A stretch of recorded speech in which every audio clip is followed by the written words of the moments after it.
Bienvenidos a Opinión Pública, un medio alternativo, independiente e investigativo de Asocomunicadores de Colombia.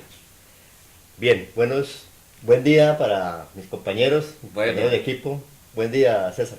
Muy buenos días, Carlos. Buenos días, Guillermo. buenos días. Saludo especial a la audiencia que hasta ahora nos acompaña en Opinión Pública.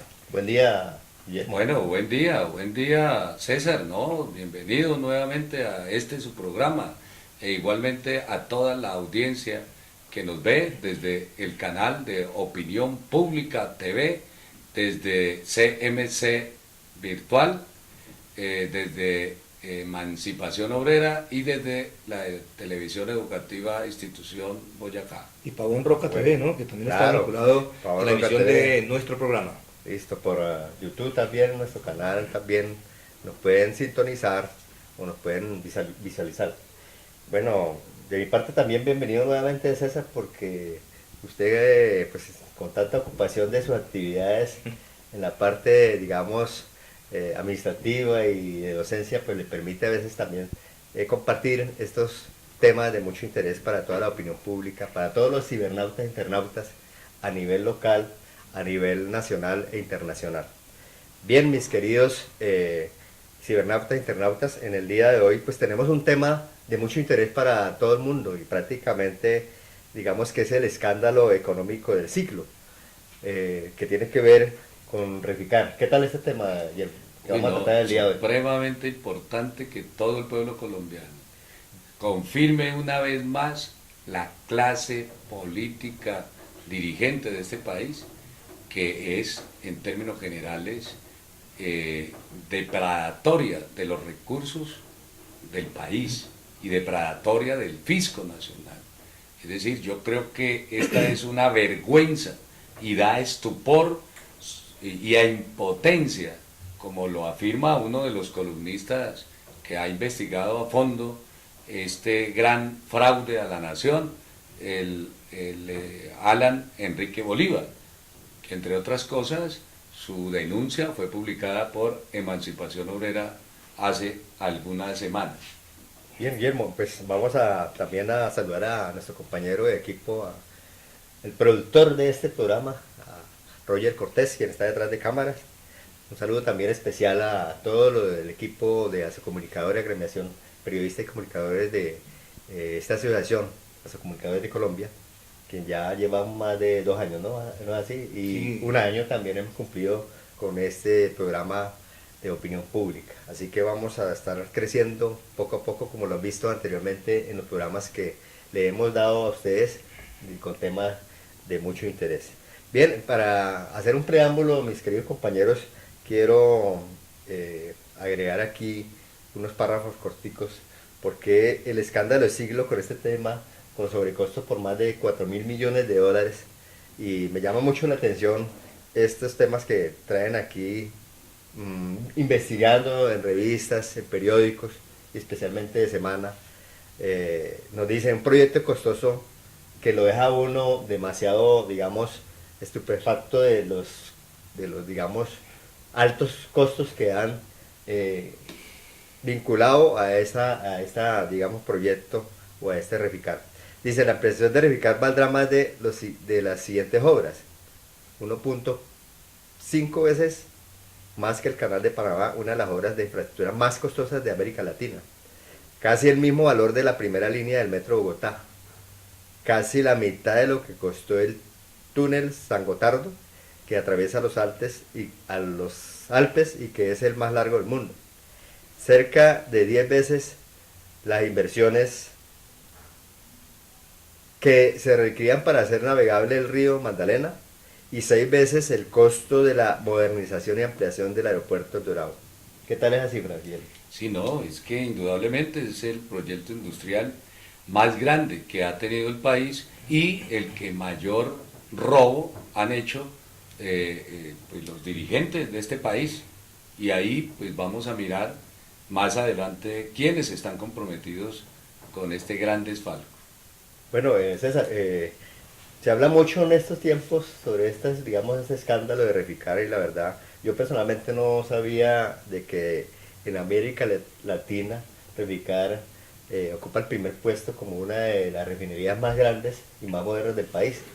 Efectivamente, Carlos, Reficar o Refinería de Cartagena es una de las obras más modernas de Sudamérica, una obra que tiene más de 140 hectáreas construidas y que en este momento es una mega obra y ocupa el primer lugar de las refinerías en Colombia después de la de Barranca Bermeja, que era una de las más grandes de Sudamérica y la más grande de Colombia.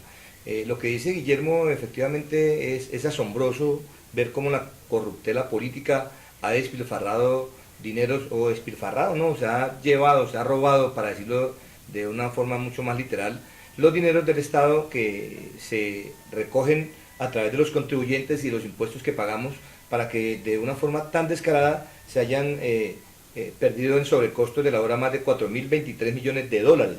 ¿Ah? Sí, que representa cuántos billones. Exacto, que eso representa una cantidad de billones mucho más grande que lo que se recibió por parte del Estado por la venta, también la venta desleal de la electrificadora de Isagen.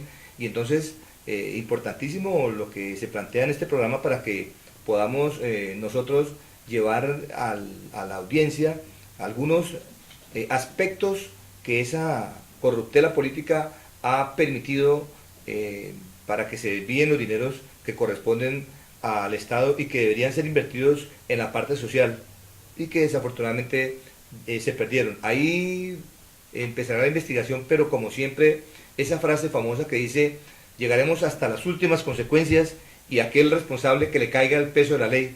Pero desafortunadamente en Colombia las cosas pasan casi que a la deriva y no sucede nada. Bueno, contémosle, compañeros, a todos los cibernautas, internautas y a los televidentes, la verdad de, digamos, todo lo que está sucediendo, porque nuestra opinión, pues lógicamente lo compartimos ustedes, es la opinión de nuestro programa de opinión, y queremos invitarlos a que nos hagan los comentarios a través de este tema, porque de pronto ustedes tendrán una posición diferente a la nuestra, pero la posición que damos nosotros es investigativa y nos basamos prácticamente en lo que hay a través de los medios de escritos, de prensa, televisión, radio, y lógicamente nos basamos a dar una opinión y criterio, la que está dando nuestro compañero César y Guillermo. Bien, Guillermo, ¿cómo se inició y con qué propósito se inició? Contémosle a los cibernautas internautas cómo se inició Reficar. Bueno, la refinería de Cartagena o Reficar fue construida o iniciada en el año de 1957, en el régimen de Gustavo Rojas Pinilla, planeado. Posteriormente, fue adquirida por Ecopetrol. Inicialmente fue construida por Intercor, una multinacional también, y adquirida por Ecopetrol. La refinería alcanzaba más o menos cerca de 75.000 barriles de petróleo diarios a refinar, y tenía proyectado, según los estudios en el gobierno de Uribe, en 1996, alcanzar con la modernización hasta 165.000 barriles diarios. Ese era el propósito. Indudablemente que el país necesita refinería, ampliar esa refinería, la necesitaba, y ese era uno de los principales propósitos: exportar refinados y materias primas relacionadas con el petróleo. Además, pues la refinería de Barranca pues ha estado con algunas dificultades, y el análisis que se hizo en esa época era que pues se esperaba de pronto un posible colapso en esa refinería, de tal manera que en el gobierno de Uribe se empezaron a hacer los lineamientos del plan, de tal manera que pues empezó más o menos la contratación de acuerdo a el Consejo Nacional de Política Económica y Social, COMPES, 3312 y 3336, del 2005 a empezar a girar y a colocar las finanzas correspondientes para que esa obra se realizara. Pero el problema es que en esos planes, COMPES, se empezó a plantear que Ecopetrol no podía asumir el 100% de ese proyecto y la necesidad de buscar, entre comillas, un socio estratégico que en términos generales era empezar a encubrir uno de los más grandes robos que se le ha hecho a este país, porque la búsqueda de ese famoso socio estratégico planteado en el Plan Nacional de Desarrollo del 2003 al 2006 de Álvaro Uribe, pues empezó a abrir la puerta para que ese robo se realizara. La ciudadanía podrá decir, bueno, pero ¿por qué? Porque es que en ese mismo año se construye lo que se denomina la empresa Reficar S.A., que iba a pues modernizar a través de contratos lo de la refinería de Cartagena. Entonces, pues eso queda como dudoso, como en ese mismo año se funda una empresa que le va a entregar a una multinacional como Glencore International AG, pues una serie de recursos, una multinacional que entre otras cosas no tenía experiencia en exploración, en ese tipo de construcciones, de refinerías, que estaba más dedicada a la extracción de carbón y que, entre otras cosas, el senador Hugo Serrano Gómez, que en paz descanse, denunció en 1996.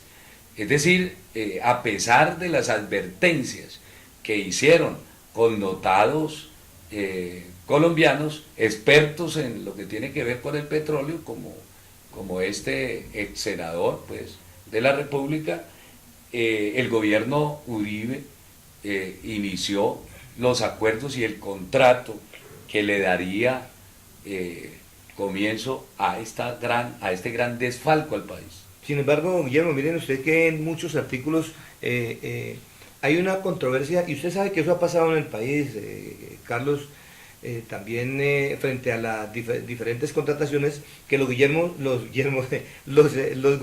Guillermo, están echándose siempre la culpa. Ahí salía, como siempre, el expresidente Uribe a manifestar por su cuenta de Twitter que el culpable es el gobierno de Santos, y Santos a decir que el culpable es el gobierno de Uribe. Entonces, ahí vemos en los inicios como la contratación contra viento y marea, lo mismo que pasó en este gobierno, que contra viento y marea vendió esa gente y después irán a decir que no. Pero mire usted que es inicialmente ese gobierno de Uribe el que plantea esa modernización, una modernización que fue planteada a 6 años y terminó yéndose a 9 años, con sobrecostos enormes como los que ya hemos comentado aquí, y que en este momento no ha empezado el control político en el Congreso para saber qué pasó en el gobierno de Uribe y qué pasó en el gobierno de Santos. Eso está en este momento por lo menos quieto. Ya en este momento están tratando, por ejemplo, el matrimonio de igualdad sexual, por ejemplo, entre lesbianas y gays, para desviar un poquito la información, y no ha vuelto a salir nada sobre Reficar. La Contraloría ha encontrado 6 hallazgos enormes, y ahí no solamente tiene culpabilidad el gobierno de Santos, sino que también está implícitamente correlacionada la culpabilidad del gobierno del expresidente Uribe. Ahora, hay una cosa que es necesario que toda la opinión pública sepa, y es que la oferta para hacer la contratación y vender el 51% del proyecto que lo iba a manejar Ecopetrol, se presentaron 34 multinacionales y quedaron solamente 2 al final. Una era Petrobras, que es la gran empresa Petrobras, la gran empresa brasilera, con mucha experiencia pues en la extracción y el manejo pues del petróleo, de los hidrocarburos, y Glencore, Glencore International. Y al final resultó cedida, favorecida Glencore, a pesar de las denuncias de que no tenía ninguna experiencia en la construcción de refinerías y en la extracción de petróleo. Pero lo más triste de todo esto, y digo triste porque es de espaldas al país, que lo hace la dirigencia política, tanto las juntas directivas de Ecopetrol como el ministerio encargado para ese fin, y del gobierno mismo de ese entonces, que permiten que la Glencore International subcontrate a una firma norteamericana denominada CBI, ¿sí? Bien, César, para que ella realizara los trabajos que no podía realizar Glencore. Y sí, lo más digamos,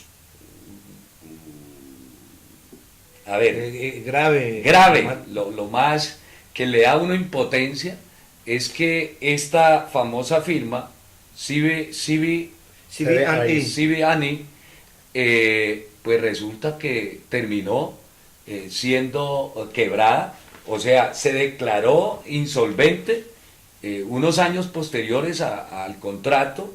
Es decir, en el 2009 recogió campamentos y se fue del país. Pero mire, Guillermo, que es que hay antes de que usted... Y ahí hay otra cosa más grave, César. Es que a pesar de que se fue, Ecopetrol le volvió a comprar el 51%, con 590 millones de dólares. ¿Se imagina? Es decir, fuera eso, la premia devolviéndole la plata y habiendo defraudado al país. Y eso... ¿Qué pasa con los entes de control? La Contraloría denunció a través de este famoso Edgardo Maya, y la cosa ha quedado en veremos.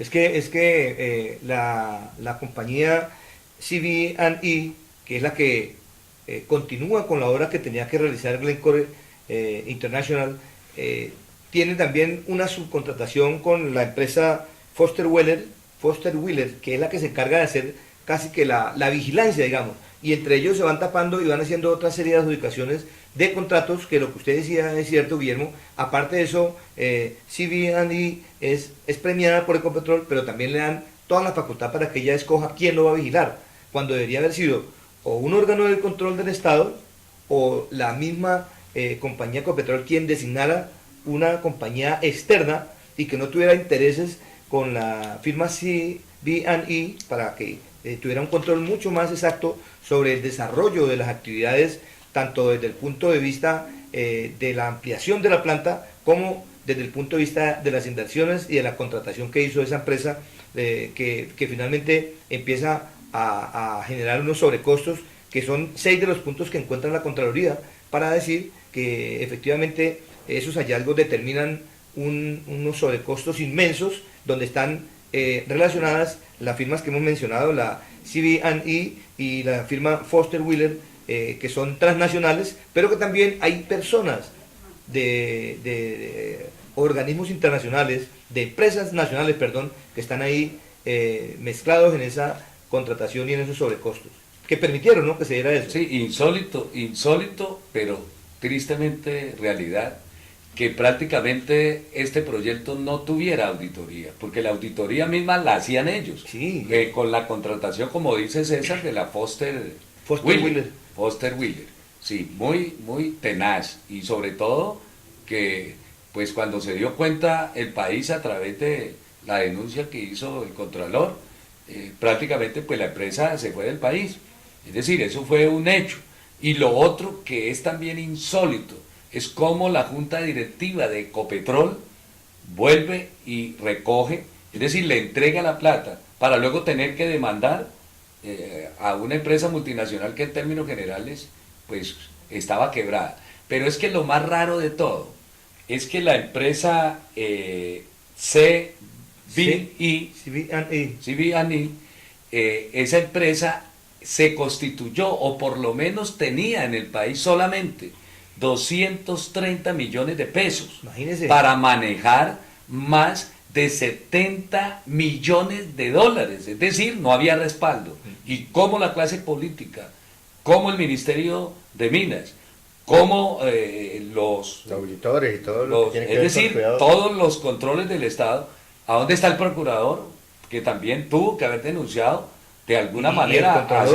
Y el Contralor que tenía que hacer un seguimiento. Que tenía que hacerlo en el momento, porque cuando lo hacen después de que ha ocurrido el gran desfalco y el gran robo.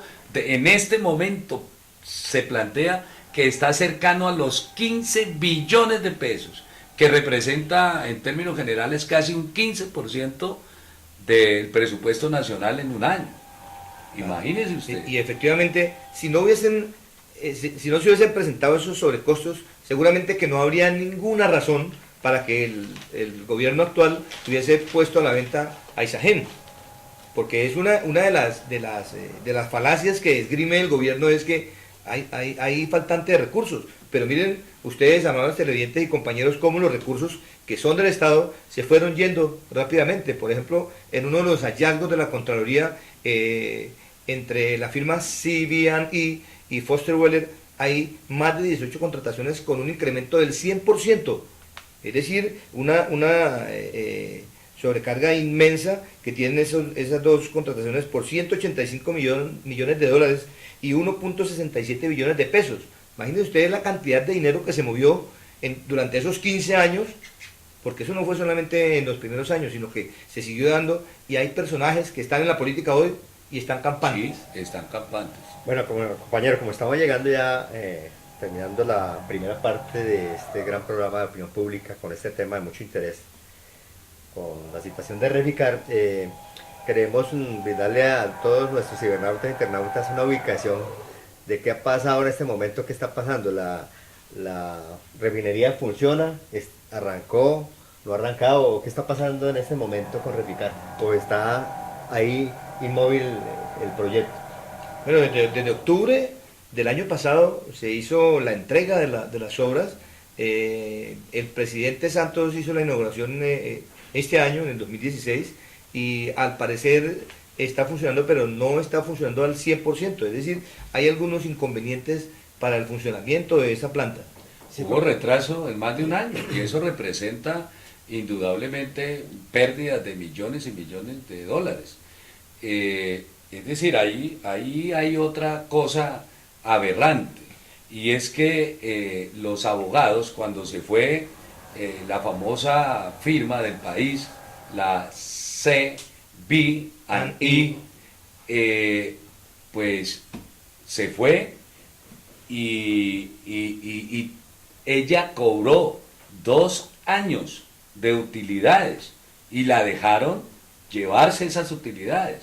Es decir, hasta eso pasó. Fíjense cómo la dirigencia de este país prácticamente entrega los recursos mismos del Estado. Claro, eso tiene su correspondencia para ellos. Pero otra cosa también que es delictuosa es que los abogados de Ecopetrol y los abogados del ministerio renunciaron a cobrar las cláusulas de incumplimiento a Glencore, que era International, que era la que había subcontratado inicialmente. Subcontrata CB&E. Y entonces se pregunta, ¿por qué los abogados no demandaron?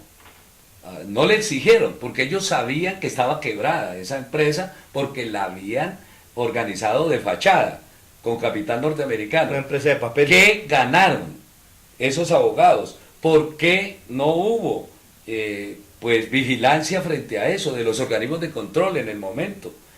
A pesar de que la Unión Sindical Obrera USO denunció en casi todos los años desde que se inició el proyecto, y sin embargo los gobiernos de Uribe y de Santos jamás atendieron esas denuncias.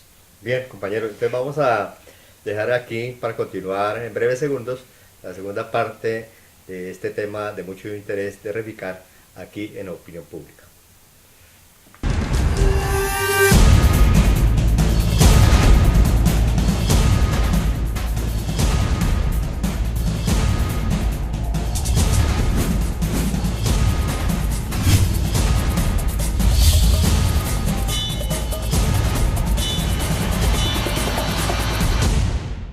problemas en el agua que bebemos, en los alimentos que preparamos, Agua Viva O3 tiene la solución. Con el sistema de doble acción, agua filtrada y purificada, le brinda agua de la mejor calidad, más pura y más conveniente para la salud. Ahorre dinero, toma una decisión más clara. A la hora de elaborar los alimentos, emplea el sistema más completo para cocinar con un mínimo de agua. Los alimentos se cocinan con sus vapores naturales. La comida luce mejor, sabe mejor y es mejor. Y obtenga más elementos nutritivos. Imagínese las posibilidades. Ahorre tiempo, energía y dinero. La decisión es suya. Tenga todo esto y mucho más mejorando la salud en Agua Viva O3. Porque la salud y la familia son factores más importantes en nuestras vidas.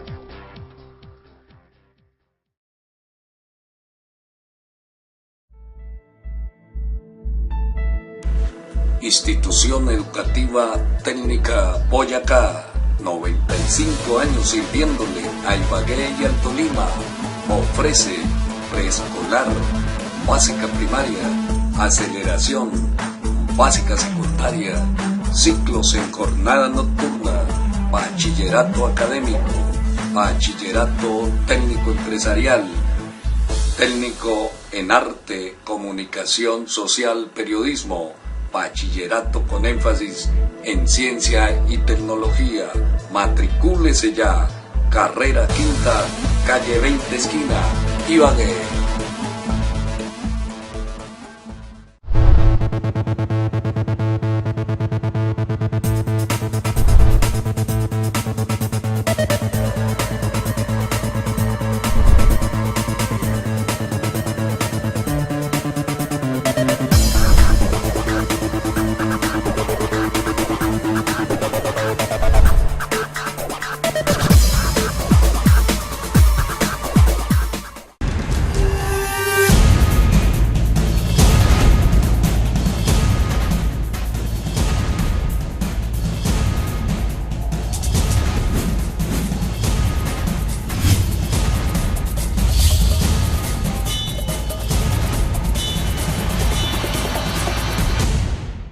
Bien, regresamos con opinión pública, con este tema de mucho interés que tiene que ver con Reficar.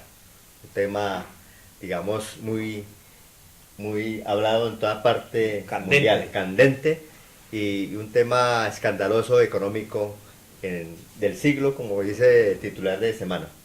Bien, compañeros, me llama mucho la atención un tema que se usa aquí en el algor popular, el tema del CBY, ¿no? ¿Qué quiere decir CBY? Efectivamente, Carlos, esa es una expresión, digamos que muy colombiana, frente a la forma en que las personas que intervienen en un contrato determinan sacar partido de ella. Entonces, coloquialmente, cuando se hace un contrato, la gente dice, bueno, ¿y cómo voy yo? Es decir, ¿cómo es el CBY? ¿Cómo voy yo ahí? Y ese es uno de los elementos que se ve en la corrupción que manejamos en el país, aunque no solamente es Colombia la corrupta, ¿no? Pero nosotros deberíamos tener unos organismos de control mucho más al pie de la jugada, como dicen los narradores deportivos, exacto, que controle realmente, que cumpla la función de controlar, porque ese CBY es el que proporciona los sobrecostos o el que permite que se sobrepasen los costos en una contratación determinada, y entonces se han encontrado alcaldes, gobernadores, senadores, que cuando hay un contrato, entonces lo primero que dicen es, bueno, ¿y cómo voy ahí? Entonces, ¿cómo voy yo? Ese es el famoso CBY. Bueno, pero frente a eso yo quiero opinar algo. Sí, claro, porque es que me parece que esa ha sido una estrategia de la clase política corrupta que maneja el país desde tiempos atrás, pero fundamentalmente desde la Constitución del 91, porque empezaron y con la instauración del neoliberalismo, porque es la oportunidad más grande como disculpa para vender los activos del país y las empresas de servicios, y se venden para poder luego contratar y establecer esa política del CBY, que es la política del cómo voy yo de todas las dependencias oficiales y de todos los administradores del Estado.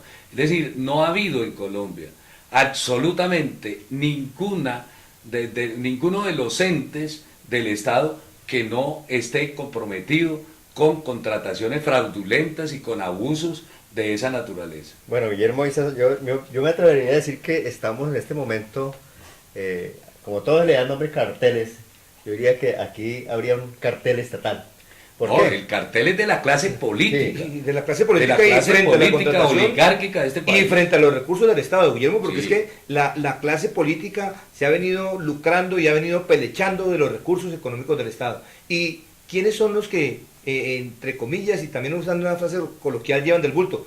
Pues el pueblo, nosotros que con el sudor de nuestra frente pagamos esos impuestos que esperamos sean invertidos en la parte social, en educación, en salud, en vías, pero resulta que eso no pasa, porque la clase corrupta tiene el poder político, pero también quiere llevarse la parte económica que dejan esas contrataciones que son un gasto oneroso para el Estado. Bueno, yo lo llamo así cartel estatal porque prácticamente aquí están involucrados una cantidad de personajes, funcionarios del Estado, senadores, expresidentes, magistrados, ¿sí? Ministros, diríamos así, porque todos ellos están en esa parte. Involucrados, sí. Y llegando a ese concepto que estaba hablando usted ahorita hace rato, de la feria de contratos, le voy a leer un artículo aquí como énfasis para continuar con este tema de contratos. Dice, el Contralor Edgardo Maya es tajante en su informe cuando advierte que al ejecutar el proyecto se presentaron graves problemas de planeación y se dio una verdadera feria de adiciones a contratos, cierre comillas. En total suscribieron 2.460 contratos y el 18% de los mismos registró incrementos superiores al 100%. Uno solo en alquiler de andamios registró un aumento de 37.000%. Fíjese esa cifra tan altísima. Uno de los contratos con Foster Wheeler se incrementó en 143% al pasar de 95.2 millones de dólares a 231 millones. Por eso el presupuesto a verificar en 6 años aumentó 101%. Cifras que son abismales a través de estos contratos. Por eso diríamos que los recursos del Estado, con toda esa cantidad que se han despilfarrado, que se han llevado, digamos, porque aquí lo que hay es burocracia, lo que hay aquí es corrupción, se puede decir que Colombia sigue siendo rico a pesar de todos estos robos que están cometiendo, como lo diríamos, el cartel estatal, ¿cierto? Y es que efectivamente Colombia es un estado y un país geográficamente hablando supremamente rico.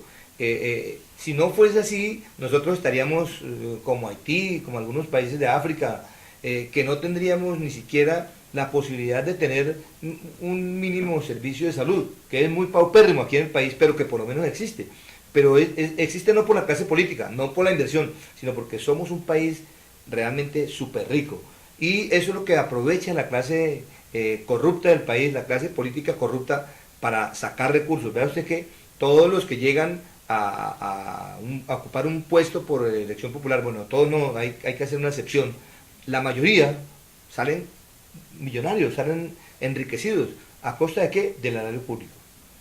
Bueno, me llama mucho la atención también, Guillermo, según algunos estadistas de este tema, se dice que la inversión que se ha hecho por esta refinería se están ya, digamos, o se vienen a recuperar después de 13 años, o sea, viene a ser, digamos, productiva después de 13 años, o sea, que son 13 años que se vienen a pagar esos sobrecostos. ¿Sí, así? Sí, pues eso es lo proyectado, pero de todas maneras acuérdese que el gobierno nacional y la clase política tiene también planes, como por ejemplo la reforma tributaria, es decir, cargar al pueblo de más impuestos para resolver los problemas de toda esta corrupción y de todo este robo. Es que no es casual, por ejemplo, que la plata que dio Ecopetrol, que le devolvió para que lo robaran a Glencore International, haya sido depositada los 590 millones de dólares en las Islas Bermudas, es decir, en un paraíso fiscal. Y es que este famoso robo al país, de tantos que han habido y que la opinión pública y que el pueblo colombiano se ha aguantado, tiene nombres propios. Es decir, en este país tenemos que empezar a señalar con nombres propios quiénes han sido los responsables, porque es que la clase política se arropa a sí mismo. ¿Cómo lo hace? Pues lo hace primero teniendo, por ejemplo, presidentes de Ecopetrol y luego van a ser ministros, o al contrario.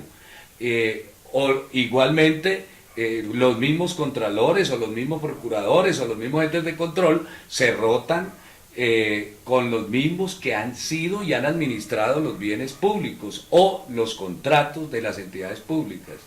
Entonces vale la pena que el país sepa con más o menos exactitud cuáles son los principales responsables de esta catástrofe financiera para el país, para las arcas del país, y que representa el robo más grande de la historia.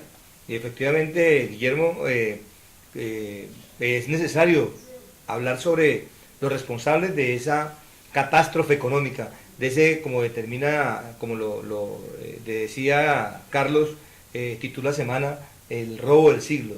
Es evidente que la clase política, como usted lo afirmaba, se está arropando con la misma cobija, pero un programa como el nuestro tiene que traer aquí a colación los nombres de esas personas que de una u otra forma están relacionadas con ese robo y que siguen todavía campantes, siguen todavía disfrutando de las arcas del Estado, siguen todavía ganándose un salario que en ocasiones es altísimo comparado, por ejemplo, con lo que gana un empleado que tiene que trabajar 8 horas al día y que tiene menos garantías que las que tienen todos esos personajes del gobierno y que están todavía ahí y que han sido partícipes del robo a las arcas del Estado. Sí, a mí me parece que podemos empezar a enumerarlos. Fuera del rifirrafe que ha hecho Santos señalando a Uribe y de Uribe, devolviéndole la pelota, la verdad es que los responsables son directamente el expresidente Álvaro Uribe Vélez, el presidente en este momento, Juan Manuel Santos, el exministro Federico. Perdón, sí. Guillermo, me gustaría, con la venia aquí de Carlos, que hiciéramos un análisis, así fuera muy breve, por ejemplo, de la culpabilidad de los mandatarios inicialmente, porque lo que usted menciona es cierto, ¿no? En primera instancia está el gobierno anterior, el expresidente Uribe, que ahora está haciendo, entre comillas, oposición, porque cuando le conviene hace y cuando no le conviene está al lado del gobierno también. Entonces, que fuéramos desarrollando de pronto, no sé si Carlos esté de acuerdo, que es el que está haciendo la conducción del programa, pero que fuéramos haciendo ese análisis, así fuera de una forma sucinta o breve, lo que pasó por ejemplo con el gobierno de Uribe, lo que ha pasado con el gobierno de Santos, y luego cada uno de los alfiles, cada uno de los personajes que han estado en los gobiernos y que estuvieron en uno y hoy están en otro ocupando diferentes cargos, pero que al final de cuentas son cargos que se relacionan con lo que ellos hicieron y que pues podríamos afirmar casi con seguridad que están tapando, como hace el gato, lo que hicieron anteriormente. Bueno, sí, me parece pues muy correcto la apreciación.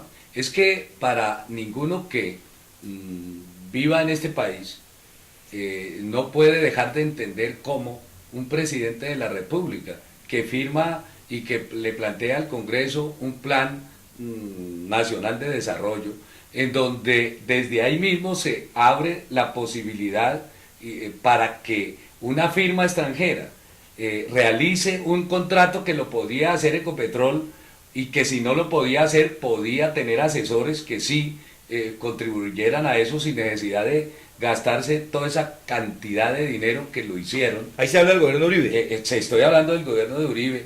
Además, el gobierno de Uribe tenía asesores desde el punto de vista económico, no solo para el plan de desarrollo, sino también para la política petrolera del país. Además, nombró un ministro que, entre otras cosas, permitió pues la firma de ese contrato con Glencore International, y que además en el Congreso de la República senadores, como ya lo dije, como Serrano Gómez, denunciaron eso, y como lo ha hecho incluso el senador Robledo en varias oportunidades. Es decir, los gobiernos no prestan atención a eso porque ya es una política de Estado. Entonces, tanto Uribe lo tiene una responsabilidad directa o indirecta. En ambas cosas se le señala. Igualmente sucede con el presidente Santos. Perdón, Guillermo, eso significa, para poner en contexto a la audiencia, que el caso Reficar que inicia con el gobierno Uribe se puede llevar a una similitud con el caso de Isagen que se llevó a cabo en el gobierno de Santos. Es decir, ellos sabían y aún con oposición del Congreso y de mucha gente, de un sector mínimo se metieron a hacer lo que no deberían haber hecho. Por ejemplo, el caso de Uribe, la contratación de Reficar. ¿Es así? Sí, claro, indudablemente que sí. Ahora, ¿cómo un ministro como Juan Carlos Echeverri, que está metido ahí, que estuvo como ministro y que ahora es presidente de Ecopetrol? Pero, ¿para qué lo hace? Para tapar las investigaciones. ¿Pero ministro en el gobierno Uribe o en el gobierno Santos? En el gobierno Santos. Juan Carlos Echeverri. En el gobierno Santos.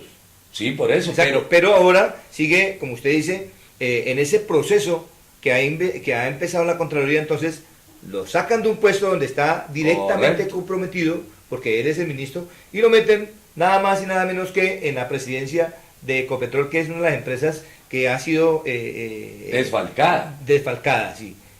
Ahora, por ejemplo, Mauricio Cárdenas, que es el actual ministro de responsable Minas, de la venta de y Isagen, que aparece como denunciante de lo de Reficar, pero resulta que pero era ministro de Minas, era miembro de la junta directiva de Ecopetrol, imagínese, 2008-2009, es decir, en los tiempos en que se desarrolló, que se inicia, porque se inicia en el 2007, el contrato se inicia en el 2007. Entonces se imagina semejante tamaño de situación. Ahora, otros muy reconocidos, son responsables, que han sido miembros de las juntas directivas de Ecopetrol. Pero perdón, estamos con Mauricio Cárdenas. Bueno, sí. Y Mauricio Cárdenas, entonces, hace poco salía en la prensa a nivel nacional que un sector del Congreso lo llamaba para hacerle, digamos, un juicio, ¿no? Que es una moción de censura que le iban a hacer, y sin embargo... Por la venta de Isagen. Por la venta de Isagen, ¿sí? No, lo otro no, porque lo otro está tapado todavía, pero fundamentalmente por algo que es mediático, que es la venta de Isagen. Sin embargo, para que la audiencia sepa, cuando llaman a hacer la moción de censura, hay dos grupos políticos que salen en defensa. Que son la mayoría. Que son la mayoría, pero que aparentemente son oposición. El público dice, es que ahí está Uribe, que defiende los intereses contra el gobierno Santos, pero resulta que cuando se va a la realidad, allá en el Congreso, esa moción de censura no lleva un feliz término, sino que la hunden, porque está la bancada del partido oficial del Frente Unido de Santos, de la Unidad Nacional, que defienden al presidente Santos. Que defienden al presidente Santos y que votan para que no haya censura contra Cárdenas. Pero se le une algo que uno no cree, que es la bancada del Centro Democrático liderada por el senador Uribe, para defender también al señor Cárdenas. Mire usted que, por ejemplo, esos dos que son la mayoría defienden algo que debería ser juzgado. Entonces, ¿dónde está la oposición? ¿Dónde está el trabajo que dice la bancada uribista que está haciendo? Mire usted que ahí se refleja que no es así. Entonces, eso es frente a lo del señor Mauricio Cárdenas. Sí, correcto. Otro de los implicados, el conocido y famoso Fabio Echeverri Correa. Un cacao. Uno de los cacaos. Ahí responsable de los responsables directos de este gran desfalco. A hablar sobre eso. Defensor acérrimo del gobierno uribista y de las huestes de lo más granado de la clase política y de la clase económica. Porque es uno de los que mueve al sindicato antioqueño, ¿no? Un sindicato que tiene el nombre de sindicato antioqueño, pero miembros de las juntas directivas de todas maneras, de Ecopetrol. Y de una cantidad de empresas que funcionan. Y de las juntas directivas de Reficar, porque también otras cosas metidos ahí en también están metidos en eso. A ver, Javier Genaro Gutiérrez, es otro de los miembros de la junta directiva de Ecopetrol. Joaquín Moreno Uribe, está también Amílcar Acosta. Amílcar Acosta, que también fue ministro. También fue ministro, y que aparentaba ser uno de los defensores precisamente de las riquezas del país, ahora comprometido pues en ese gran desfalco del siglo. A propósito, Guillermo, sobre Amílcar Hernández, escuchaba yo en la televisión. Amílcar Acosta. Amílcar Acosta Hernández, es que... le hacía una periodista, le preguntaba en una entrevista que, como él fue miembro de la Junta Directiva de Ecopetrol y la Federación Nacional de Biocombustibles, sí.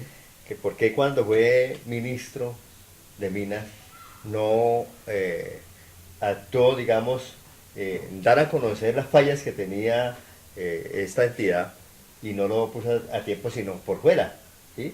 Por fuera sí, ya después de que había pasado, los hechos. Decía usted, César, al principio del programa, que lamentablemente cuando están allá adentro, pues no se denuncia las cosas. Cuando están permiten y se quedan callados y luego salen a defender algo que ellos saben que pasó. Y que estaba pasando cuando ellos están ahí, pero que seguramente no les convenía en ese momento. Se hacen los de la vista gorda. Gorda, exacto.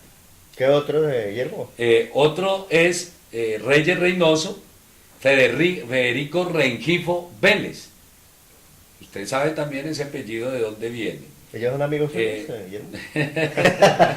Son amigos del estimado Uribe. Javier Gutiérrez. Es decir, hay más de 25 en este momento investigados. Una investigación que, como casi todas las que se realizan en este país, termina como terminó esa moción de censura que le pensaban hacer al ministro Mauricio Cárdenas. Pero que la pensaban hacer las minorías, Guillermo, porque es que las bancadas minoritarias del Congreso que realmente hacen oposición, por ejemplo el Partido Verde, el Polo Democrático, esos partidos, en MAIS, algunos que hay de MAIS, esos partidos políticos que son minoría, cuando van a hacer una oposición la hacen de verdad. Sin embargo, no les alcanza el caudal político para la votación que se hace en la Cámara y en el Senado. Por esa razón, esas son censuras que nunca van a dar frutos, siempre se van a hundir.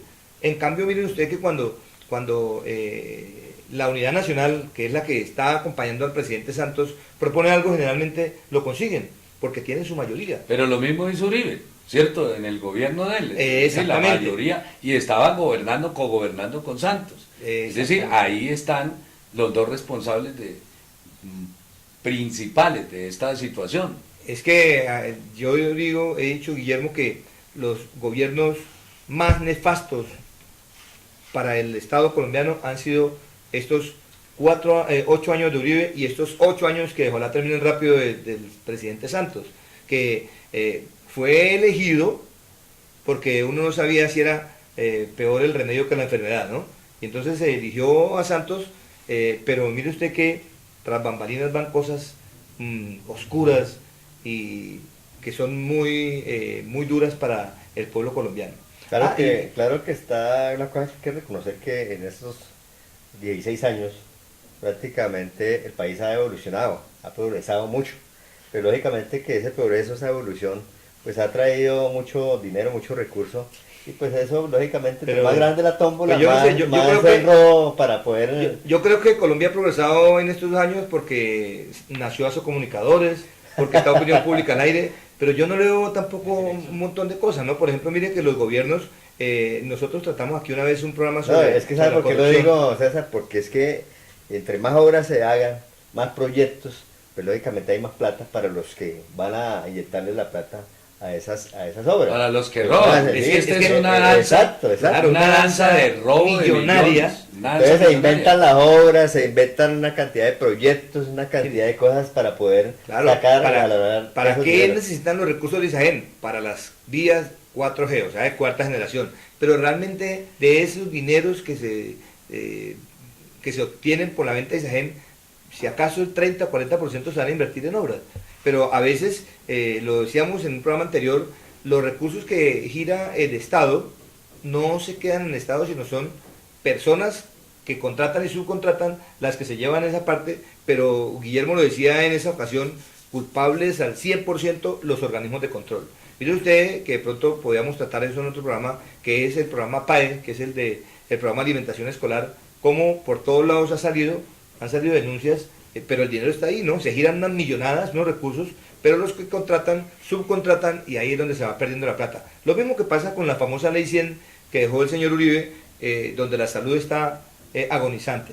¿Qué tal le parece el tema que propone aquí? No, muy bien. La muy situación bien. alimentaria me Ese, parece ese es interesante. un problema igual, Igual. que los de contratación. Lo que yo les manifestaba es una estrategia bien fundamentada de la clase política tradicional colombiana, denominada oligarquía por Jorge Eliezer Gaitán, entre otras cosas, que fue uno de los primeros en señalar esta corruptela de los partidos liberal, conservador, centro democrático, unidad nacional, que están comprometidos con el manejo y la administración del Estado y que gobiernan y cogobiernan para las multinacionales y para el gran capital, en detrimento indudablemente de los intereses del país y de los intereses del pueblo colombiano.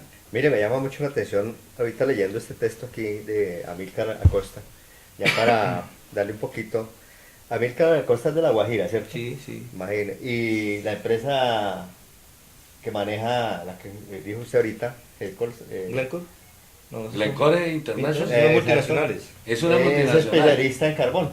Sí, ¿Tiene claro. algo que- relacionado ahí? ¿cierto? Indudablemente que sí, indudablemente Sí, que con sí. el Cerrejón y Y, con la y rotación. vamos a encontrar siempre relaciones Relación. entre la clase política con las multinacionales, porque este es el país donde las multinacionales obtienen los mayores festines porque lo han ofertado. Por eso es que se habla de que Colombia es un país dependiente. Claro, una neocolonia, somos Una una neocolonia. neocolonia. Una nueva colonia que está, Correcto. ya no nos están sacando el oro en físico, en barras, sino que nos están sacando los recursos en moneda. Bueno, en para divisas. finalizar, César y Guillermo, vamos a tratar un temita así cortico rápido. ¿Por qué los abogados no han actuado? ¿Qué ha pasado con los abogados? Bueno, ahí es fácil de decir, no actuaron. Se imagina que eran 75.000 millones de dólares por una cláusula que debía pagar Glencore Internacional y simplemente omitieron hacerlo. Ahora, eso de esa consignación de los 590.000 millones de pesos, perdón, de dólares entregado de Ecopetrol por restituir nuevamente el contrato con la Glencore que fue consignado en las Islas Bermudas, no es gratuito. Pero ¿cómo quedó y quiénes han perdido? Pues sabemos que perdimos los colombianos.